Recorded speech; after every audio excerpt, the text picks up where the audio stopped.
URL shortener Bitly system design. We have to design a URL shortener जो basically अगर user हम लोगों के सिस्टम में लॉन्ग URL को इनपुट देगा तो उसको हम लोगों को शॉर्ट URL के फॉर्म में देना है जो कि रीडायरेक्ट होगा to the same URL which he has given in the input. ठीक है, but internally it must handle billions of URLs, millions of redirects per second and still respond in a few milliseconds. अब problem statement ये है कि हम लोगों को एक सिस्टम डिज़ाइन करना है जिसकी फंक्शनल रिक्वायरमेंट्स ये होनी चाहिए कि create a short URL for long URL.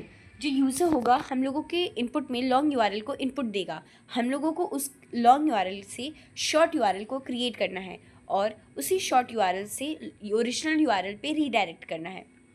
Custom aliases जैसे यहाँ पे ऐसे टाइप का होना चाहिए. अब एनालिटिक्स में click location browser device. URL expiration ये ऑप्शनल है कि आफ्टर 30 डेज़ वो एक्सपायर हो जाना चाहिए. ठीक है, अब एक तो सिस्टम डिज़ाइन करते टाइम सबसे पहला स्टेप होता है कि फंक्शनल रिक्वायरमेंट्स देखना. उसी में नॉन फंक्शनल रिक्वायरमेंट्स भी होते हैं जो कि ऐसा फंक्शन नहीं होते हैं बट उनको भी ध्यान रखना बहुत ज़रूरी होता है. Low latency. Redirect should be instant. मतलब हम लोग लो लेटेंसी का मतलब है कि जो ऐप होना चाहिए, जो सिस्टम होना चाहिए वो बहुत स्मूथ फील करना चाहिए, उसमें डीले नहीं होना चाहिए ताकि जो API का रिस्पॉन्स टाइम होना चाहिए वो बहुत ही ज़्यादा फास्ट होना चाहिए. रिस्पॉन्स टाइम मतलब बहुत रिड्यूस हो जाए ताकि वो जो सिस्टम है वो बहुत ज़्यादा फास्ट हो जाए. अब उसमें हाई अवेलेबिलिटी होनी चाहिए. Link should always work. Scalability. Billions of URLs. Durability. Data shouldn't be lost. Fault tolerant. Server failure shouldn't affect users. So ये सारी हम लोगों की नॉन फंक्शनल रिक्वायरमेंट्स हैं. अब सेकंड स्टेप आता है API डिज़ाइन करना.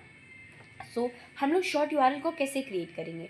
पोस्ट शॉर्ट एंड से. जैसे रिक्वेस्ट आई, इतनी लंबी सी कोई एक रिक्वेस्ट आई है, अब उसका जो रिस्पॉन्स होना चाहिए बहुत छोटा सा होना चाहिए. जैसे इस टाइप से एक शॉर्ट URL हम लोग बन गई.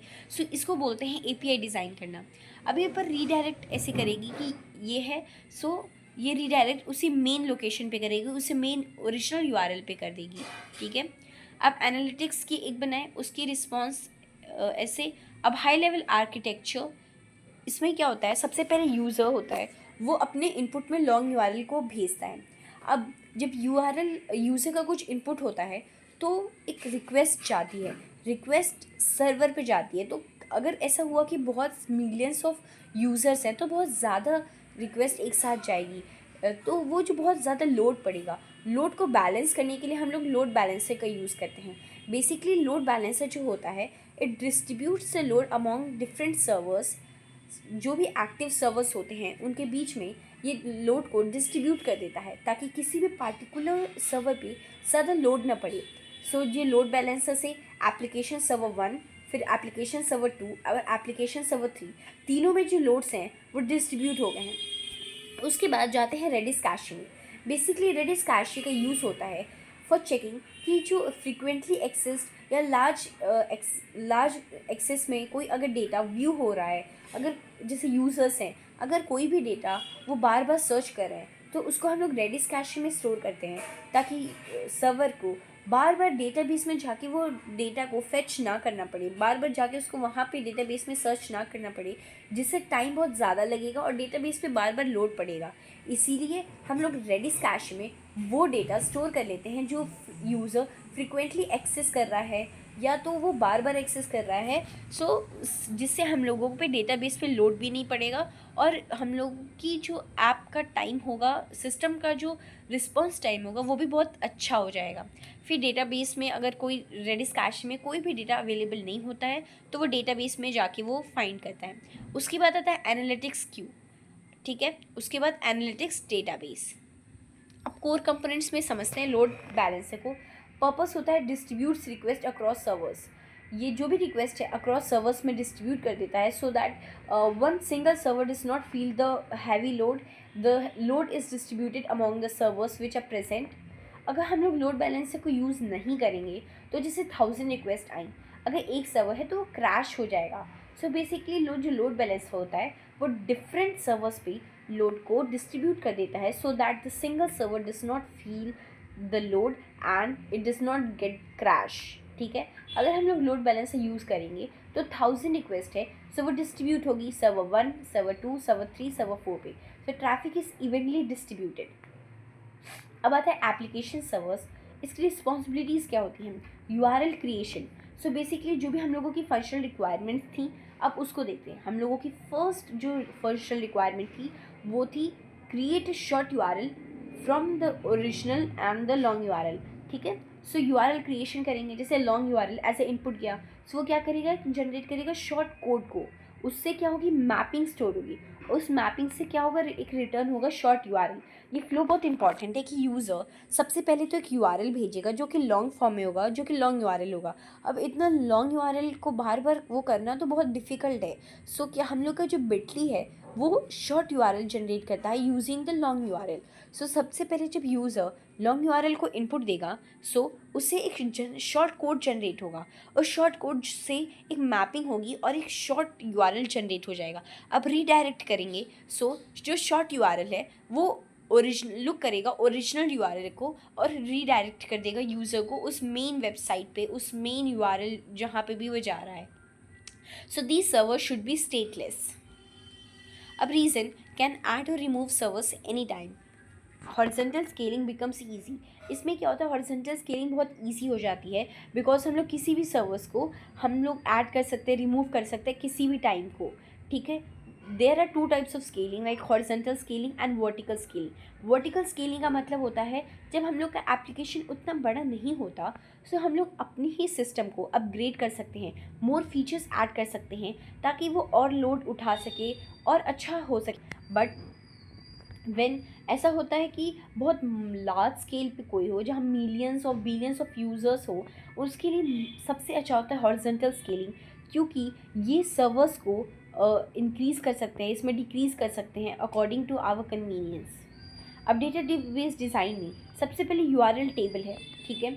अब URL टेबल में create table URLs, ID, big int primary key, short code var 10, original URL text created at timestamp, click count, big int. So ये जो डेटाबेस डिज़ाइन में हम लोग अपने URL टेबल में ये कमांड लिख दिए, ये क्वेरी लिख दिए, ठीक है। अब एग्जांपल में क्या होगा, जैसे ID हम लोग की 1 है 2 है, अब इसमें ID ले रहा था, ID जो होगी वो प्राइमरी की होगी, सो वो प्राइमरी की है, सो बेसिकली वो नल नहीं हो सकती, उसको यूनिक होना पड़ेगा टू आइडेंटिफाई द रिकॉर्ड। तो ID क्या है, 1 और 2 है फॉर एग्जांपल। अब शॉर्ट कोड जो होगा वो शॉर्ट कोड var का 10 साइज़ का हो सकता है, ठीक है। सो यहाँ पे शॉर्ट कोड जो है वो जनरेट हो रहा है। अब ओरिजिनल कोड का वो ओरिजिनल जो URL है वो टेक्स्ट है, सो ओरिजिनल URL यहाँ पे ऐसे टेक्स्ट है। अब क्रिएटेड एट टाइम स्टैम्प लिखा है, क्लिक काउंट, बिग इंट, ठीक है। सो बेसिकली ये एग्जांपल है।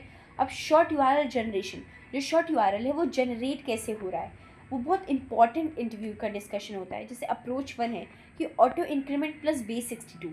सो ऑटो इंक्रीमेंट क्या होती है, जैसे डेटाबेस जनरेट कर रहा है, सो यहाँ पे ये IDs है, जैसे डेटाबेस जनरेट किया ID 1, then ID 2, then ID 3, then ID 4, then ID 5 and so on, ठीक है।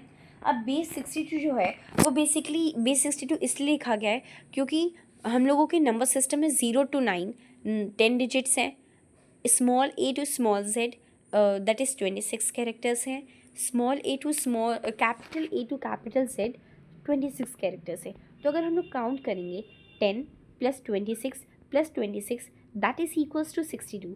सो टोटल हम लोग के पास बेस 62 में 62 कैरेक्टर्स हैं, इसीलिए उसका नेम बेस 62 है।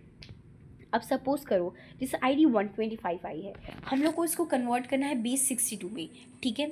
सो बेस 62 का कैरेक्टर सेट कैसे होगा, जैसे 0 to 9 10 होते हैं, A to Z 26 होते हैं, इस capital A to capital Z 26 होते हैं, टोटल में 62 हो गए, ठीक है। अब एग्जाम्पल देखेंगे, जैसे एग्जाम्पल में 125 डेसिमल है तो वो CB बेस्ड 62 हो रहा है, तो उसका हम लोग को URL फाइंड करना है। सो अब URL क्या होगा, 125 यहाँ पे लिखा है जैसे, सो 125 से बेस 62 वो छोटा हो गया, CB में कन्वर्ट हो गया बेस 62 में। सो यहाँ पे जो URL है bit.ly बेस 62।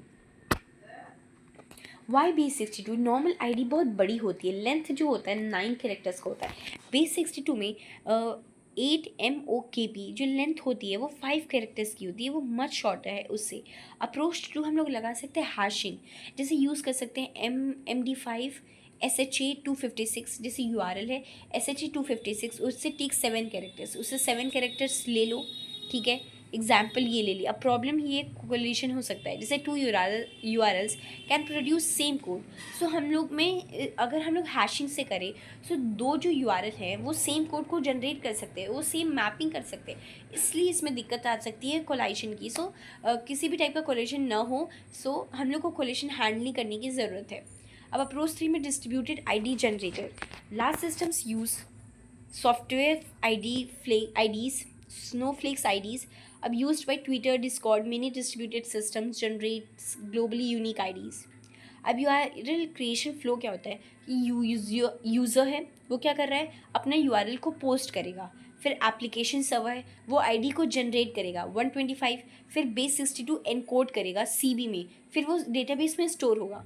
अब CB जो है amazon.com है से रीडायरेक्ट करेगा तो वो रिटर्न। सो इसमें bit.ly CB, ये बेसिकली क्या था, URL क्रिएशन का पूरा फ्लो था। अब रीडायरेक्ट फ्लो कैसे होता है कि मोस्ट इंपॉर्टेंट बात ये होता है, मिलियंस ऑफ टाइम्स पर सेकेंड URL जो है इस शॉर्ट कोड में क्लिक करता है और फिर वो ऐप सर्वर में जाता है, रेडिस कैश में वो स्टोर रहता है कि ये किससे मैप्ड हुआ है, यदि नहीं मिलता तब डेटाबेस में जाता है और फिर वो रीडायरेक्ट कर देता है ओरिजिनल URL पे। अब डिटेल में देखें तो रिक्वेस्ट से रेडिस का लुकअप से CB। सो कैशे हिट करना है, अगर कैशे में कोई चीज़ मिल जाएगी सो उसको कैशे हिट बोलते हैं। कैशे हिट में बेसिकली मतलब अगर फ्रिक्वेंटली अगर मैप्ड है, अगर फ्रिक्वेंटली रिव्यूड है, फ्रिक्वेंटली व्यूड है या फ्रिक्वेंटली एग्जिस्ट है, ये सारी डेटा जो अक्सर यूज़र देखता है या फ्रिक्वेंटली बार बार देख रहा है, ये जो होता है कैश में स्टोर हो जाता है। और अगर वो डेटा हम लोग ढूंढें और कैश में मिल गया तो उसको कैशे हिट बोलते हैं। अब रेडिस में CB जो amazon.com है वो हम लोग को तुरंत मिल गया क्योंकि अभी जनरेट किए थे, सो रीडायरेक्ट कर देता है। इससे लेटेंसी भी बहुत कम आती है, -1 मिलीसेकेंड। अगर डेटाबेस में ढूंढने जाते तो लेटेंसी भी ज़्यादा आती और साथ में डेटाबेस पे लोड भी बहुत ज़्यादा पड़ता। ठीक है। अब कैशे मिस का मतलब होता है हम लोग कैशे में गए पर हम लोगों को वो मिला नहीं, सो रेडिस में वो नॉट फाउंड। दिन क्या होता है, डेटाबेस में देखते हैं amazon.com, अब स्टोर्ड इन रेडिस, इस टाइम हम लोग स्टोर कर लेते हैं कि अगली बार अगर ढूंढें तो कैशे में हम लोग को मिल जाए, फिर रीडायरेक्ट कर देते हैं। Future request become cache hits. Why Redis, क्यों रेडिस यूज़ कर रहे हैं कि इमेजिन करो कि 10 मिलियन रीडायरेक्ट्स पर मिनट हो रहे हैं, so database will become bottleneck.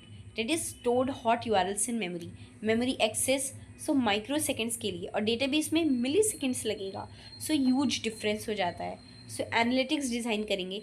Every click shouldn't update database directly. हर एक क्लिक से मतलब डेटाबेस डायरेक्टली अपडेट नहीं होना चाहिए, ये बहुत बैड डिज़ाइन होता है। जैसे रीडायरेक्ट से update click count, redirect user waits longer, user को ज़्यादा लंबा रुकना पड़ता है।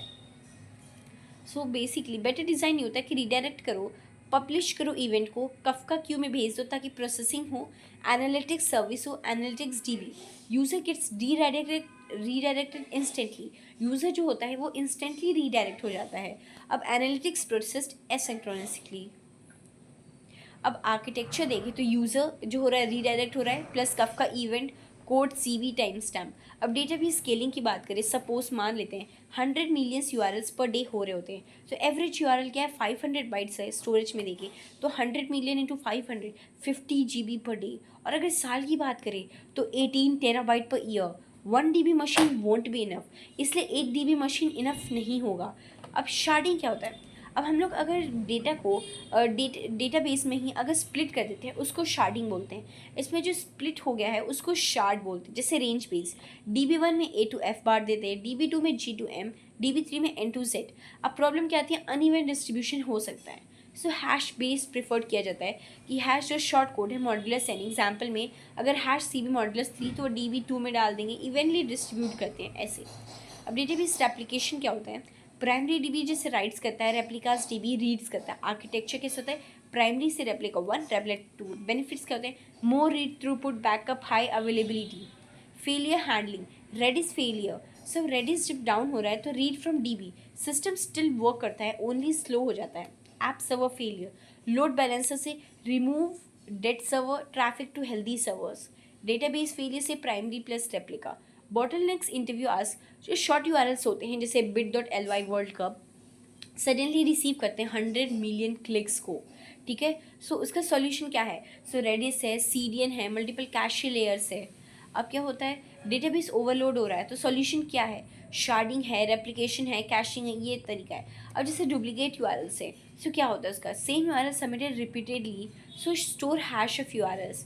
सो इफ़ एग्जिस्ट कर रहा है सो रिटर्न जो पुराना शॉर्ट URL है वही एग्जिस्ट, वही रिटर्न कर दो instead of creating a new one. अब क्या है, कंप्लीट प्रोडक्शन आर्किटेक्चर देखते हैं. जैसे यूज़र आया, फिर वो लोड बैलेंसर पे गया, फिर मल्टीपल ऐप सर्वर में डिस्ट्रीब्यूट हो गया, फिर उससे रेडियस कैशे, फिर URL डेटाबेस क्लस्टर, उससे शार्डिंग में डिवाइड हुआ, फिर कफका क्यू, फिर एनालिटिक्स सर्विस, फिर एनालिटिक्स DB. ठीक है. फिर a URL shortener converts long URLs into short unique code. The system generates a unique ID and code set using base 62 and stores the mapping in the database. ठीक है.